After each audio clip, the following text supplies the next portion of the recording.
एक दिन एक प्रोफेसर कक्षा में आए और छात्रों से कहा कि आज उनका एक सरप्राइज टेस्ट होगा।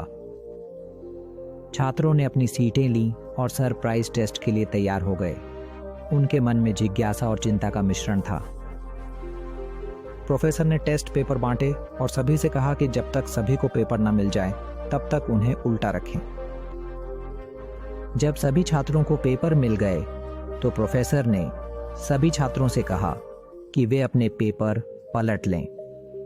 उनकी हैरानी की बात यह थी कि पेपर पर कोई सवाल नहीं थे। इसके बजाय प्रत्येक छात्र ने केवल एक खाली शीट देखी जिसके केंद्र में एक काला बिंदु था।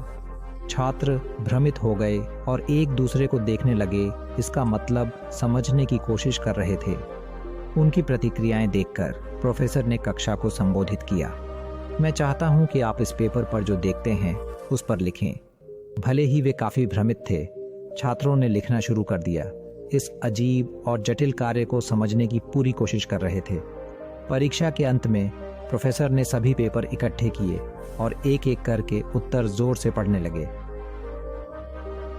जैसे ही उन्होंने पढ़ा, ये स्पष्ट हो गया कि हर छात्र ने केवल काले बिंदु के बारे में ही लिखा था, ये वर्णन करते हुए कि वह कहाँ था और उसका क्या मतलब हो सकता है। पढ़ने के बाद प्रोफेसर ने शांत कक्षा को संबोधित किया और कहा, मैं इस टेस्ट को ग्रेड नहीं करने जा रहा हूं। मैं आपको कुछ सोचने के लिए देना चाहता था।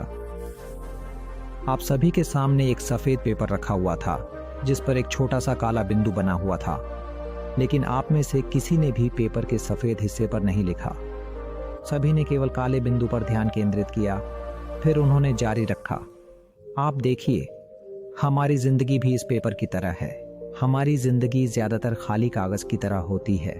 आनंद लेने और सराहना करने के लिए बहुत कुछ है, लेकिन हम अक्सर काले बिंदुओं पर ध्यान केंद्रित करते हैं जो हमारी जिंदगी में समस्याएं और असफलताएं हैं।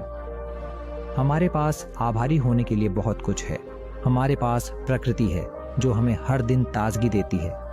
हमारे दोस्त हमारे साथ खड़े रहते हैं। हमारे पास नौकरियां हैं जो हमें और हमारे परिवार को सहारा देती हैं और कई आशीर्वाद हैं। लेकिन इसके बजाय हम आमतौर पर अपनी छोटी स्वास्थ्य समस्याओं, अपनी इच्छाओं को पूरा करने के लिए पर्याप्त पैसे न होने, रिश्तों में समस्याओं या जब चीज़ें हमारी इच्छा के अनुसार नहीं होती तो उनके बारे में चिंता करते हैं। इसलिए यह महत्वपूर्ण है कि हम अच्छी चीज़ों को पहचानें और उनकी सराहना करें, भले ही वे छोटी या साधारण लगें।